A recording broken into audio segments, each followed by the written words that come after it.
কিন্তু আমার ধারণা এবারের সম্পর্কের একটা পুনর্বিন্যাস প্রয়োজন হয়ে পড়েছে। এখন রোহিঙ্গারা নিরাপদ না বোধ করলে তারা যাবে, এটা তো একটা প্রশ্ন। মিয়ানমারে রাজনৈতিক অবস্থার গুণগত পরিবর্তন না হলে এইটা নিয়ে আমরা যতই চেষ্টা করি, এটা কিন্তু একটা ডেড এন্ডের মধ্যে আটকে আছে। আমাদের আত্মমর্যাদা অর্জনের জন্য যে প্রচেষ্টাটা, এটা যে ভারত বিরোধিতা নয় বা ভারতের সাথে সংঘাতে যাওয়া নয়, এটা আমার আত্মবিকাশেরই একটা অংশ। সে জিনিসটাকে আমার ভারতের কাছে তুলে আনতে হবে এবং তুলে ধরতে হবে।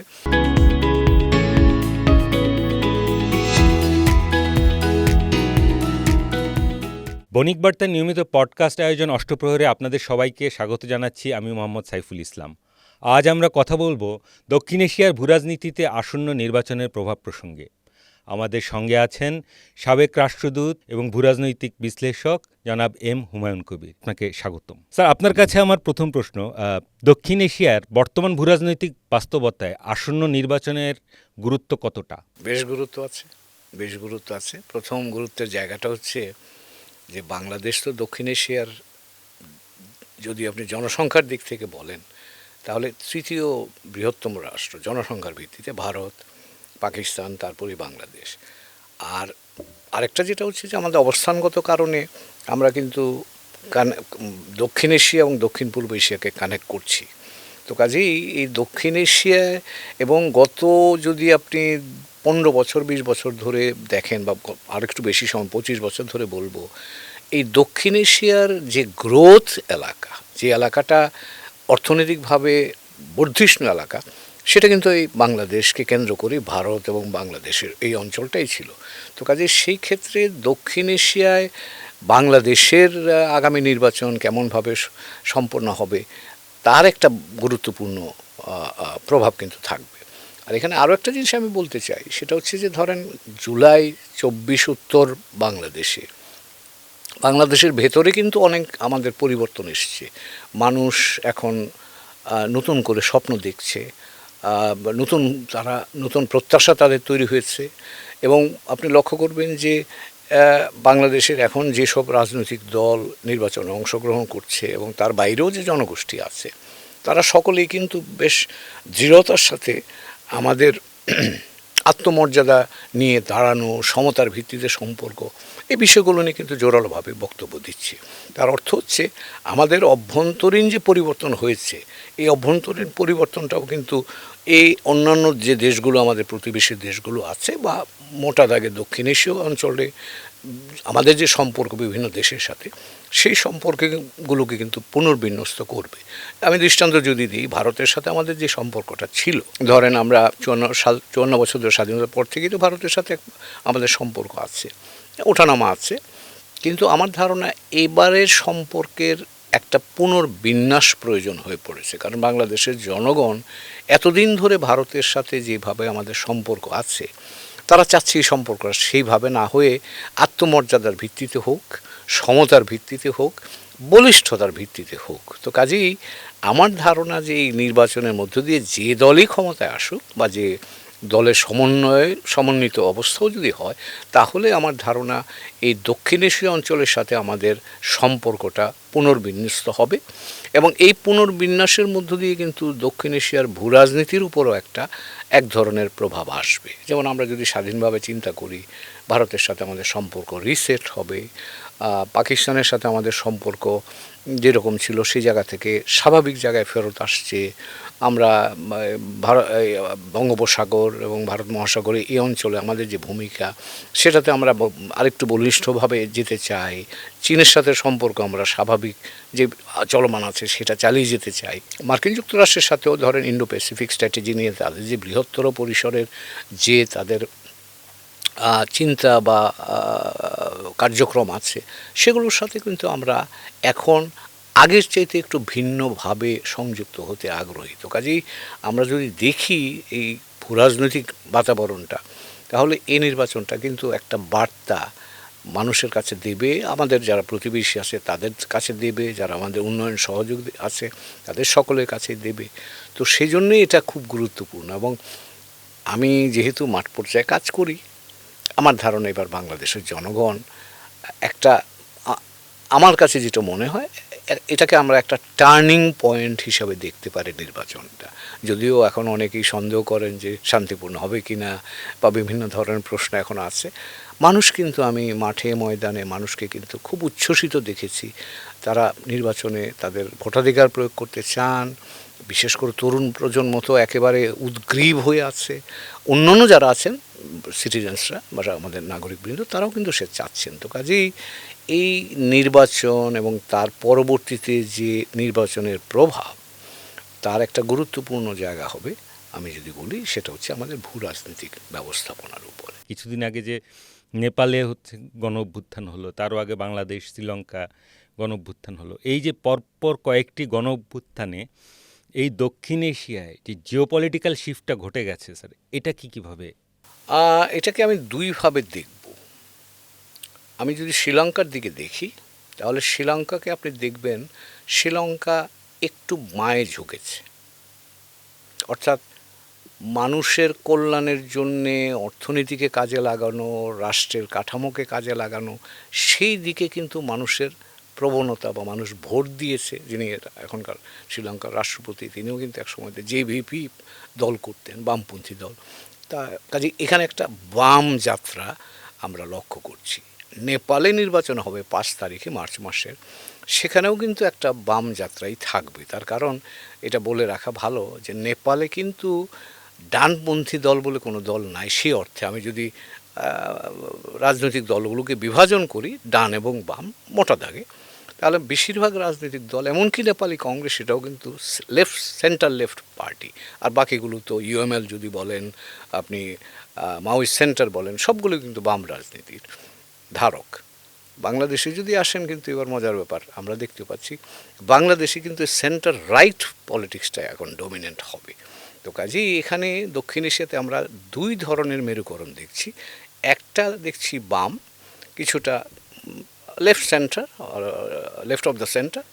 আর বাংলাদেশের ক্ষেত্রে এখন আপনি যে প্রতিদ্বন্দ্বিতাটা হচ্ছে, সেখানে যে প্রধান দল বিএনপি ধরেন, জামাত ধরেন, তারা কিন্তু সকলেই কিন্তু এই ডান দিকের রাজনৈতিক আদর্শে তারা বিশ্বাস করে। তো কাজেই দক্ষিণ এশিয়ার এই সাম্প্রতিক বাতাবরণের মধ্যে আমি একটা মিশ্র চেহারা দেখতে পাচ্ছি। দক্ষিণ এশিয়া এবং ইন্দো প্যাসিফিক অঞ্চলে ভূরাজনৈতিক যে প্রতিযোগিতা আমরা গত কয়েক বছর ধরে দেখছি, এক্ষেত্রে হচ্ছে পরবর্তী সরকারের কূটনৈতিক চ্যালেঞ্জগুলো কি হতে পারে? এখানে আমি এখনকার বাস্তবতা কয়েকটা জিনিস বলি, তারপরে দেখি আমাদের ভবিষ্যৎ সরকারের জন্য চ্যালেঞ্জগুলি কীরকম হবে। আমরা গত অন্তত 1 বছর ধরে দেখছি চীন মার্কিন যুক্তরাষ্ট্রের মধ্যে কিন্তু প্রতিদ্বন্দ্বিতাটা বাড়ছে। এবং আপনারা লক্ষ্য করবেন, প্রেসিডেন্ট ট্রাম্পের এই ট্যারিফ পলিসি থেকে শুরু করে জাতিসংঘের বিভিন্ন সংস্থা থেকে বেরিয়ে যাওয়া, এগুলো কিন্তু একটা সিগন্যাল যে মার্কিন যুক্তরাষ্ট্র এখন আর আন্তর্জাতিক সংস্থার উপর নির্ভর করতে পারছে না। তাদের ধারণা এখন যে তারা নিজেরাই বৈশ্বিক একটা অল্টারনেটিভ কাঠামো তৈরি করবে, এবং যে কাঠামো থেকে তারা চীনকে দূরে রাখতে চায়। চীনারা কিন্তু লক্ষ্য করবেন, চীনের প্রেসিডেন্ট গত 2 বছর আগে গিয়ে কিন্তু তিনি গতবারই ড্যাভোসে বলেছিলেন যে মাল্টিল্যাটারালিজম চীন এখন সেটা ধারণ করবে, চীন এটার প্রবক্তা হিসেবে আবির্ভূত হতে চায়। তো এখন এই বড় গ্লোবাল কম্পিটিশনটা কিন্তু চলছে। এখানেও আমরা কম্পিটিশন বাংলাদেশে কিন্তু দেখছি।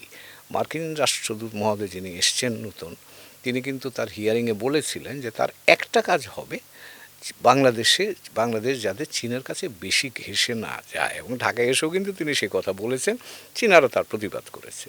তো কাজেই আমরা একটা বৈশ্বিক ভূরাজনৈতিক, আমি যদি বলি ঘূর্ণন যেটাকে বলি, সেটা কিন্তু আমরা আজ পাচ্ছি কিছুটা। এবং এটা বলা বাহুল্য যে এই এখন যে ধরনের বৈশ্বিক যেটা ঘূর্ণন বললাম, এটা এক সময়তে কোল্ড ওয়ার হিসেবে আমরা ইউরোপে দেখেছি, কিন্তু আস্তে আস্তে কিন্তু সেটা এখন এশীয় অঞ্চলের দিকে এসছে।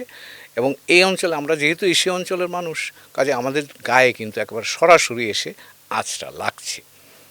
এটা বৈশ্বিক পর্যায়ে। তারপরে আসেন আপনি ভারত চীনের মধ্যে একটা আঞ্চলিক প্রতিদ্বন্দ্বিতা আছে। এবং যদিও সাম্প্রতিককালে ভারতের সাথে মার্কিন যুক্তরাষ্ট্রের সম্পর্কের একটু টানাপোড়েনের কারণে চীনের সাথে ভারতের সম্পর্কটা আস্তে আস্তে করে স্বাভাবিক পর্যায়ের দিকে যাচ্ছে, কিন্তু ভূরাজনৈতিক প্রতিদ্বন্দ্বিতা কিন্তু অর্থাৎ প্রভাব কার কতটা থাকবে এই অঞ্চলে সেটা নিয়ে কিন্তু তাদের মধ্যে আমার মনে হয় প্রতিযোগিতার কোনো কমতি নাই। এবং আমরাও যেহেতু এই অঞ্চলেই আছি, কাজে আমরাও কিন্তু কম বেশ এই প্রতিদ্বন্দ্বিতার মধ্যে পড়ে আছি।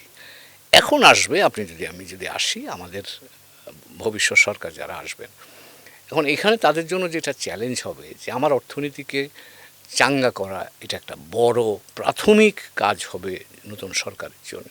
এখন এই কাজটা যদি করতে হয়, এই কাজের জন্য কিন্তু আমরা নিজেদের সাধ্য অনুযায়ী অভ্যন্তরীণভাবে চেষ্টা করতে পারবো এবং করব, কিন্তু আমাদের একক প্রচেষ্টায় কিন্তু এটা সম্ভব কতটা হবে জানি না। আমাদের সহযোগীদের সহযোগিতা আমাদের লাগবে।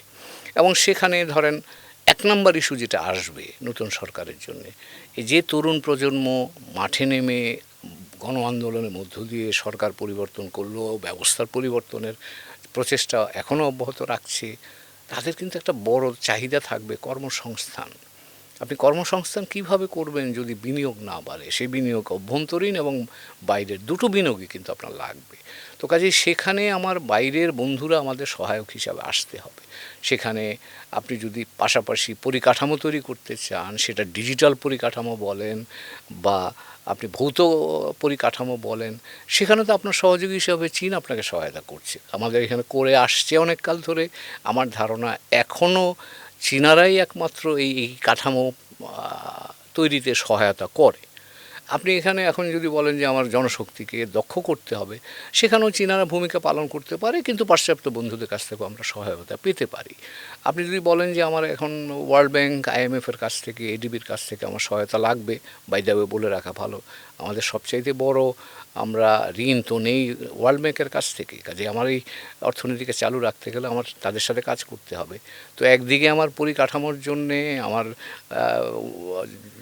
কর্মসংস্থান তৈরির জন্যে আমার চীনাদের সাথে আমার কাজ করতে হবে, ওইদিকে পাশ্চাত্য জগৎ, আমি ওয়ার্ল্ড ব্যাংক থেকে পয়সা নিতে গেলে আমার পশ্চিমা জগতের সাথে আমার সহযোগিতা করতে হবে। তো কাজেই আপনাকে দুই দিকেই কিন্তু কাজ করতে হবে। এখন সম্ভব কিনা এই প্রশ্নটা হয়তো আসবে যে এই প্রতিদ্বন্দ্বিতার মধ্যে আমরা কী করতে পারি। আমি সেটাকে সম্ভব বলে মনে করি, কারণ আমাদের যে প্রয়োজন, আমরা তো তাদের সাথে সম্পর্ক রাখবো সেটা আমাদের প্রয়োজনের নিরিখে, আমাদের প্রয়োজনের উপর ভিত্তি করে। তো সেই প্রয়োজনের জায়গাটা কিন্তু আলাদা আলাদা। যেমন ধরুন চীনের সাথে আমরা পরিকাঠামো নিয়ে কাজ করি, আমাদের ইনফ্রাস্ট্রাকচার, মেইনলি ইনফ্রাস্ট্রাকচার ডেভেলপমেন্ট, এখানে তো পশ্চিমারা পয়সা দেয় না। তো কাজেই সেখানে আমরা এই জায়গাটায় বলতে পারি যে আমরা ওদের সাথে এটা নিয়ে কাজ করছি। পশ্চিমা জগতে আমাদের গণতান্ত্রিক ব্যবস্থা, মানবাধিকার, আপনি এখানকার ব্যবসা বাণিজ্য যদি বলেন, সেটা আমরা চীনাদের সাথে, আমরা পশ্চিমের সাথে কাজ করি। এবং এখানে আমাদের জন্য আরেকটা উপাদান আমাদের যুক্তি হিসেবে আমরা দাঁড় করাতে পারি যে আমরা পশ্চিমের সাথে যে ব্যবসা বাণিজ্য করি তার কাঁচামাল তো আমরা চীনের কাছ থেকে আনি। তো কাজেই আমাদের পক্ষে এই আইদার অর করবার সুযোগ কিন্তু কম। আমরা সকলের সাথে মিলিয়ে আমাদের চলতে হবে এবং যে জায়গাতে আমাদের প্রয়োজন, যার সাথে যেভাবে সম্পর্কটা তৈরি করা, সে কাজটা করা কিন্তু আমাদের জন্য প্রয়োজন হবে। এবং নতুন সরকারকে কিন্তু সে বিষয়টা গভীরভাবে চিন্তা করে সামনে যেতে হবে।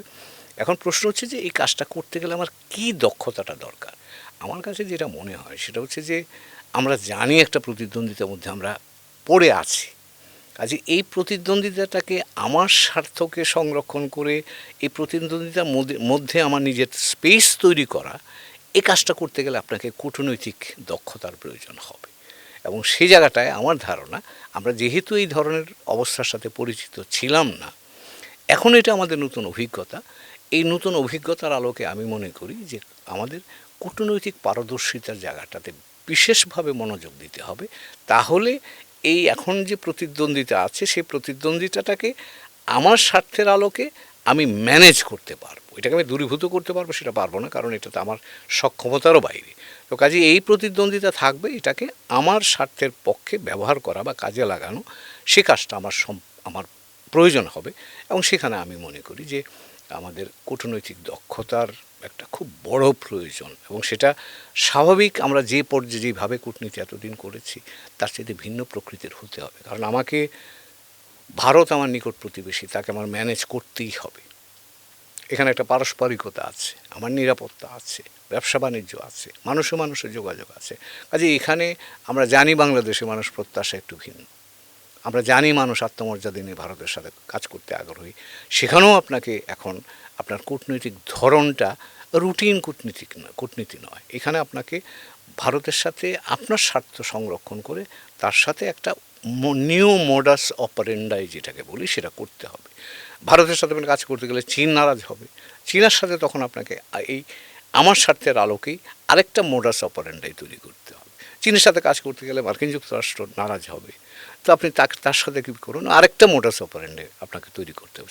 এই যে ইন্ডিপেন্ডেন্ট কতগুলো আপনি বলেন সার্কেল তৈরি করা, এই কাজটা করার জন্য কিন্তু আমার শুধু অভ্যন্তরীণ, অবশ্য রাজনৈতিক নির্দেশনা তো লাগবেই, কিন্তু রাজনৈতিক নির্দেশনার পাশাপাশি যেটা দরকার হবে সেটা হচ্ছে আপনার কূটনৈতিক দক্ষতা। এবং এটা অসম্ভব কোনো ব্যাপার নয়। আমাদের অঞ্চলে যদি দেখি ভিয়েতনাম কাজ করছে, ভিয়েতনাম চীনের সাথে তার সবচেয়ে ভালো অর্থনৈতিক সম্পর্ক, আবার মার্কিন যুক্তরাষ্ট্রের সাথে সবচেয়ে ভালো নিরাপত্তার সম্পর্ক। দুই প্রতিদ্বন্দ্বীকে কিন্তু ভিয়েতনাম চমৎকারভাবে ম্যানেজ করছে এবং পৃথিবীর অনেক দেশ এগুলো করছে। আমরা এই দেশগুলো কিভাবে করছে তার থেকে একটা মোটামুটি শিক্ষা নিয়ে আমরা আমাদের মতো করে আমাদের স্বার্থের আলোকে আমরা এই সম্পর্কগুলোকে চালিয়ে যেতে হবে। এবং বাংলাদেশের জন্য কিন্তু আমার খুব বেশি অপশান নাই, কারণ আপনি যদি বলেন আমার 3টা বড় পিলার অফ অর্থনীতির, এগ্রিকালচার বলেন, এক্সপোর্ট ইম্পোর্ট বলেন, রেমিটেন্স বলেন, ভবিষ্যতে টেকনোলজি বলেন, ক্লাইমেট বলেন, এই সবগুলোতেই কিন্তু আমার বাইরের পৃথিবীর সাথে কাজ করতে হবে। কাজেই এখানে আমার অভ্যন্তরীণ উন্নয়ন, আমার অভ্যন্তরীণ অগ্রগতি, তার সাথে কিন্তু বাইরের পৃথিবী খুব ওতপ্রোতভাবে জড়িয়ে আছে। এই উপলব্ধিটা আমার গভীর হওয়া দরকার মনে করি, এবং সেটাকে আমরা সক্ষমতা দিয়ে আমাদের এটাকে ম্যানেজ করতে হবে। এর বাইরে খুব বেশি কিছু ব্যবস্থা আছে বলে আমার কাছে অন্তত এই মুহূর্তে মনে হচ্ছে না। আমাদের প্রতিবেশী ভারতের সঙ্গে সম্পর্কের ক্ষেত্রে আমরা এখন বেশ কিছু চ্যালেঞ্জ দেখতে পাচ্ছি, যেমন সীমান্ত হত্যা, তারপর সংখ্যালঘু ইস্যু, মিসইনফরমেশন, ডিসইনফরমেশন এবং ব্যক্তি পর্যায়ে টু মাচ ওপিনিয়নেটেড কমেন্টস। তো এগুলো হচ্ছে যে আমাদের দুই দেশের মধ্যে হচ্ছে সম্পর্কটা এখন আগেকার চেয়ে একটু ভিন্ন পর্যায়ে আছে।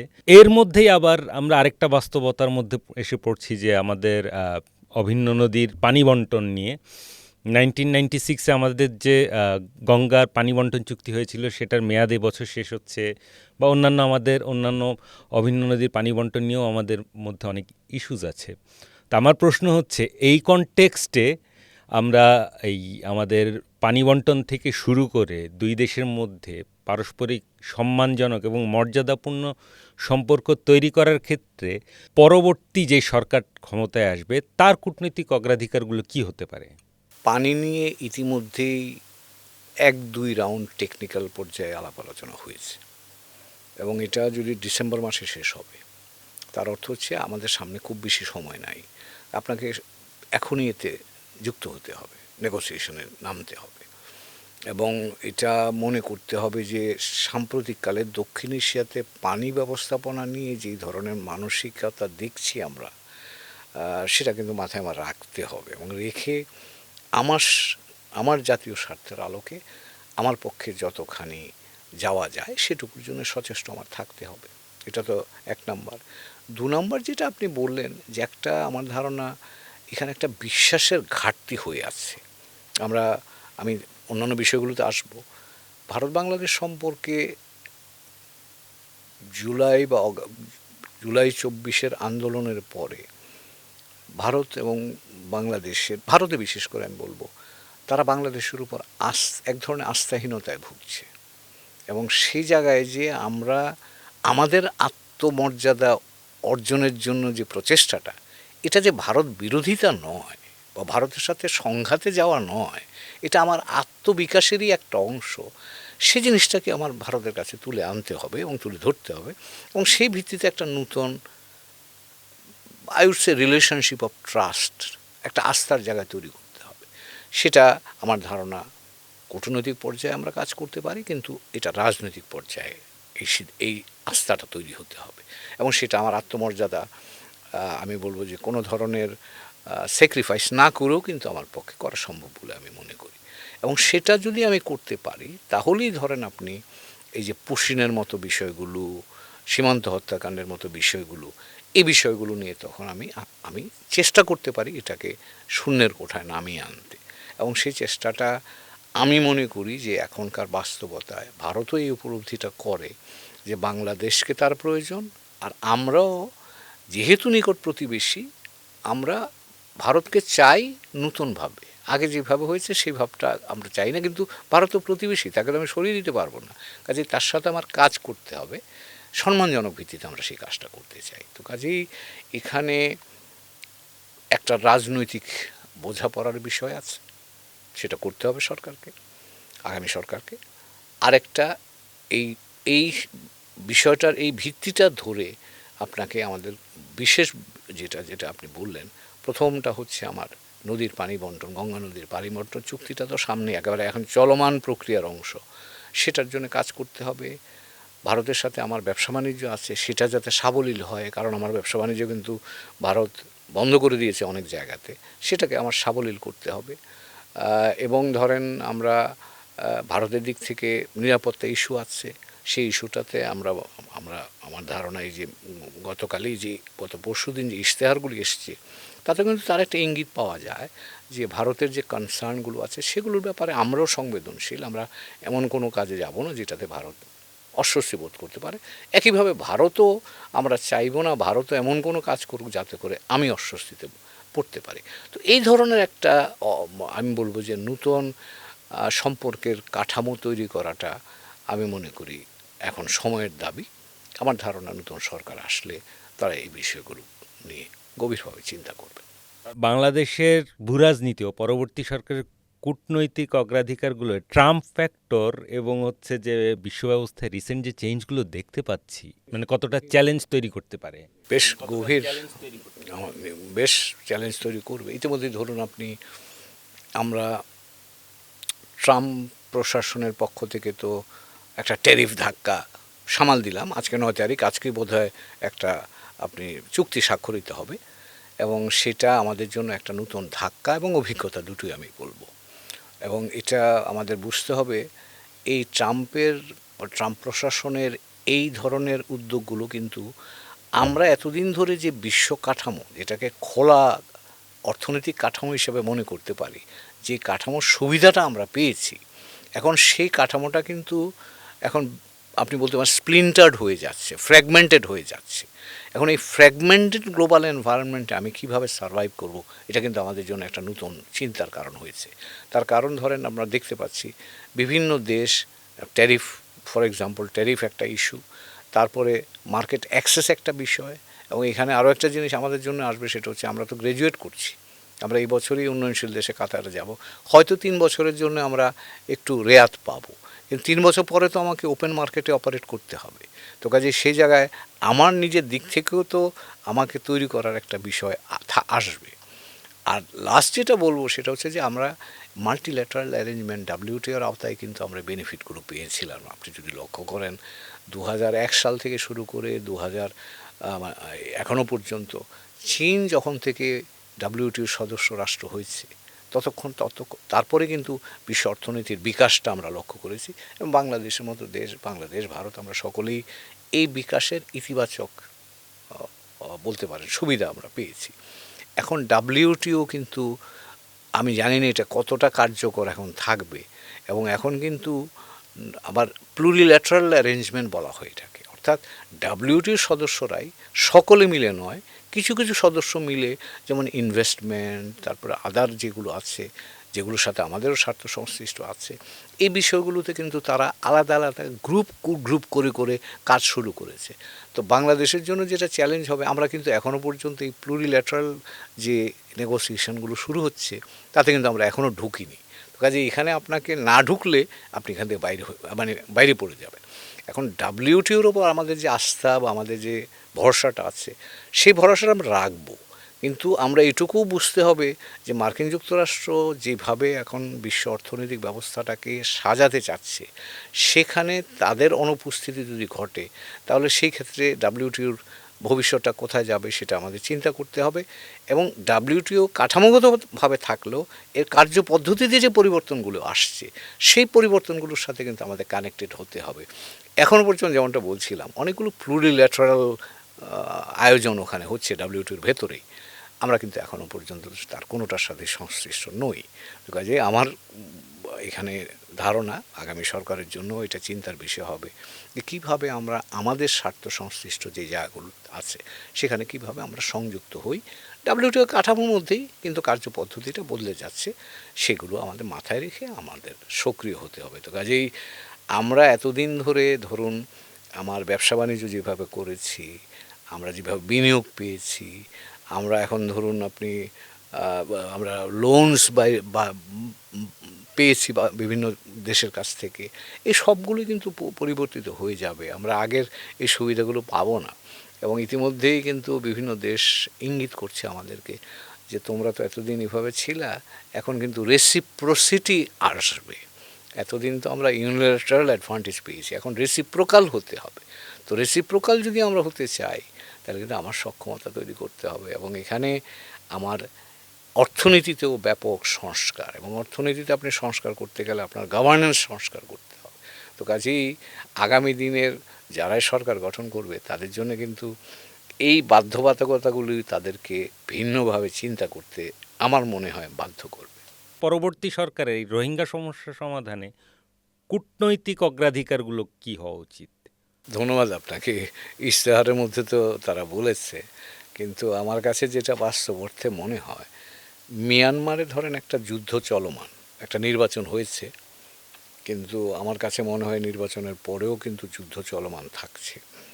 যতক্ষণ পর্যন্ত মিয়ানমারে রাজনৈতিক স্থিতিশীলতা না আসবে ততক্ষণ পর্যন্ত আমরা যতই চেষ্টা করি, এখানে তো তিনটা পক্ষ, আমরা আছি, মিয়ানমার আছে, রোহিঙ্গারা আছে, তো রোহিঙ্গারা তো যেতে হবে।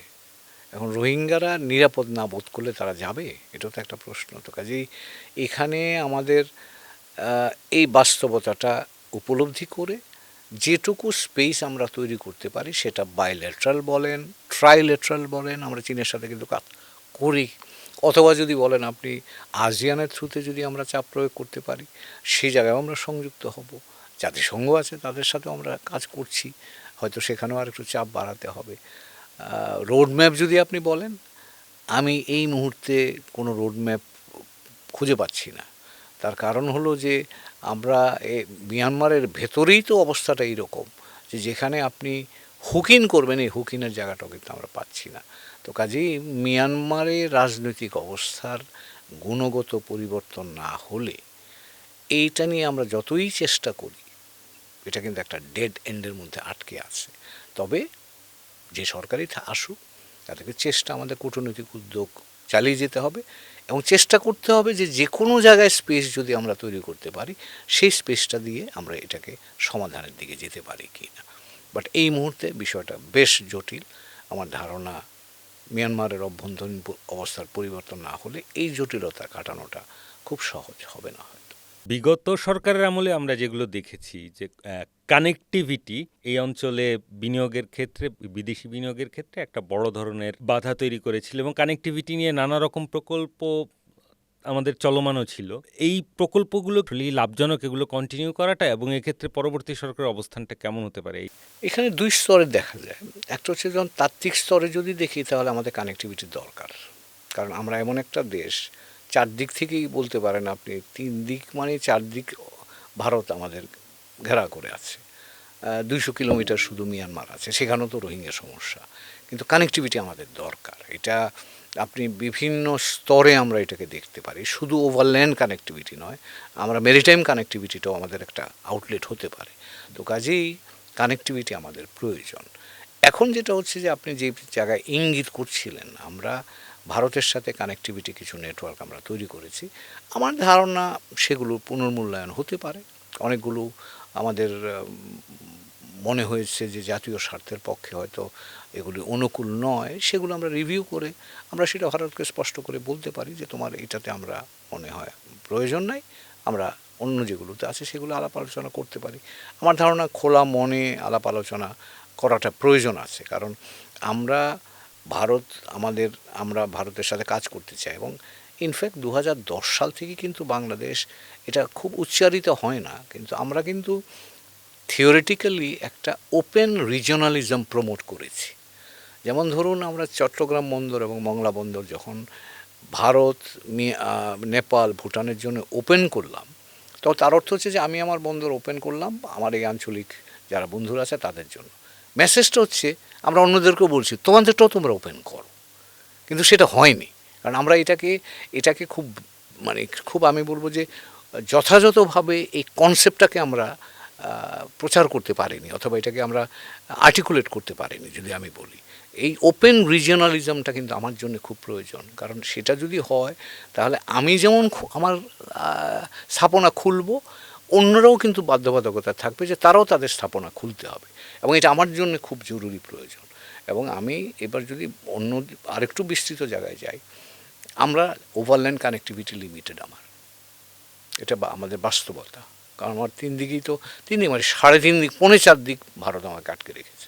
তো এখন যেই জায়গাটুকু আমার আছে মিয়ানমার, সেখানেও তো রোহিঙ্গা সমস্যা নিয়ে আমরা আটকে আছি, কিন্তু এটাকে বাইপাস করে যাওয়ার সুযোগ আমার আছে কিনা সেখানে আসিয়ানের সদস্যপদের জন্য আমরা বলছি। সদস্যপদ হয়তো হবে না, কিন্তু আমরা স্ট্র্যাটেজিক পার্টনারশিপ, ডায়ালগ পার্টনারশিপ সেটা আমরা করতে পারি।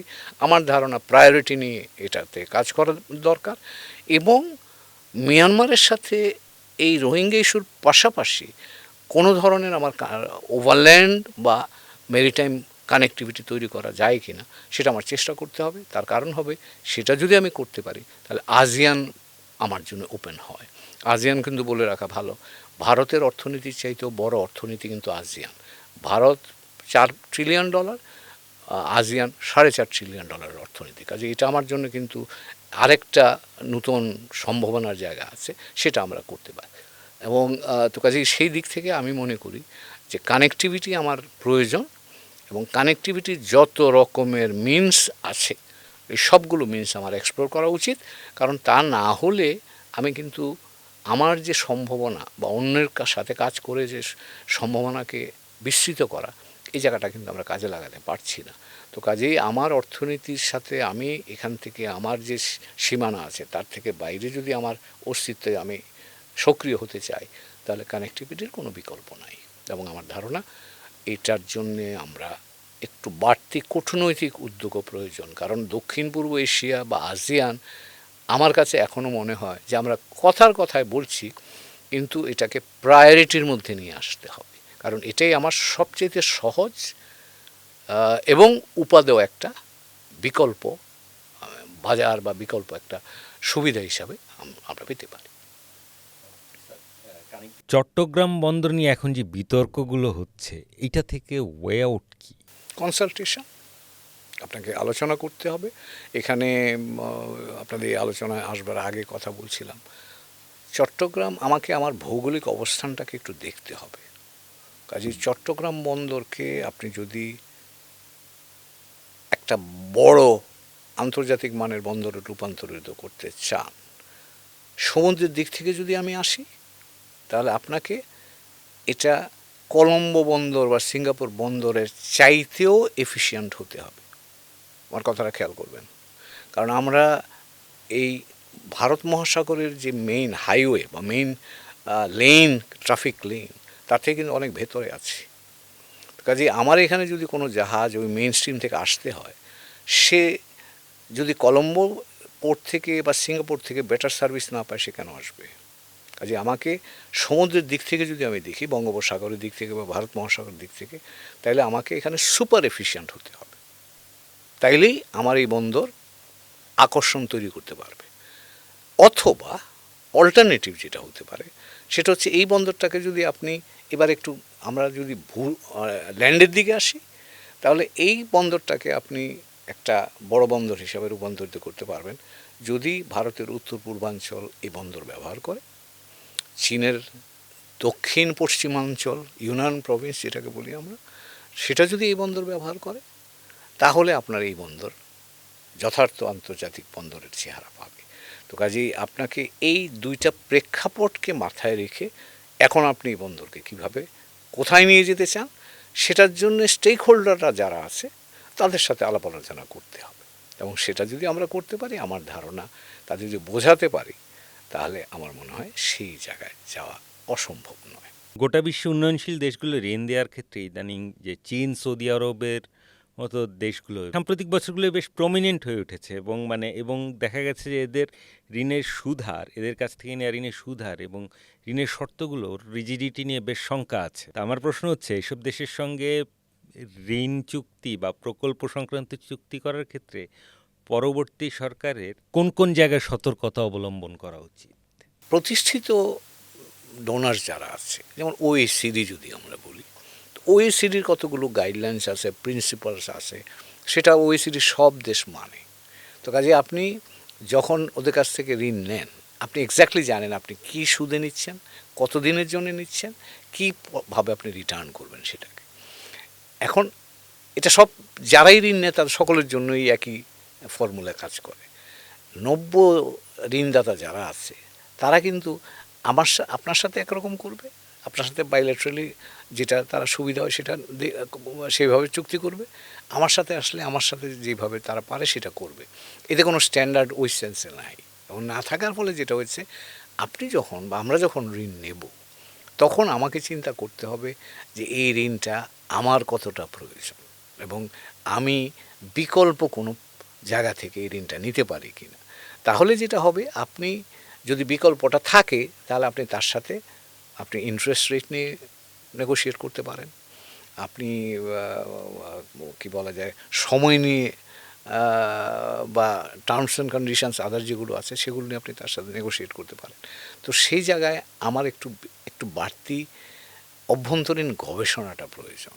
আমার প্রয়োজনটা কি সেটা যথাযথ মূল্যায়ন করা দরকার এবং সেই মূল্যায়নের ভিত্তিতে আপনাকে দুটো জায়গায় এক্সপ্লোর করতে হবে। আমরা নেগোসিয়েশন পয়েন্ট অফ ভিউ থেকে বলি যে আপনার বেস্ট অল্টারনেটিভ কিছু আছে কি না other than on which we are negotiating. তো কাজে সেই জায়গাগুলো আমার এক্সপ্লোর করতে হবে। সেটা যারা প্রতিষ্ঠিত আছে তাদের সাথেও দেখতে হবে যে তারা কি বলছে, আর যারা অপ্রতিষ্ঠিত বা আমি বলবো যে নূতন ঋণদাতা তারা কি বলছে, এবং সেটার কম্পারেটিভ অ্যানালিসিস করে তখন আমাকে সিদ্ধান্ত নিতে হবে যে আমি কত সুদে নেব, কত দিনের জন্য নেব, কী কন্ডিশনে আমি এটাকে রিটার্ন করব। তো কাজে এখানে আমার হোমওয়ার্কটা খুব জরুরি বলে আমার কাছে মনে হয়। স্যার, আপনাকে অনেক ধন্যবাদ আমাদের স্টুডিওতে আসার জন্য। প্রিয় দর্শক, রাজনীতি ও ভূরাজনীতি সংক্রান্ত নানা বিষয় নিয়ে আমরা নিয়মিতই হাজির হব আপনাদের সামনে। আমাদের সঙ্গে থাকুন, চোখ রাখুন বণিক বার্তার ইউটিউব চ্যানেল ও ফেসবুক পেজে। আপনাদের সবাইকে আবারও ধন্যবাদ।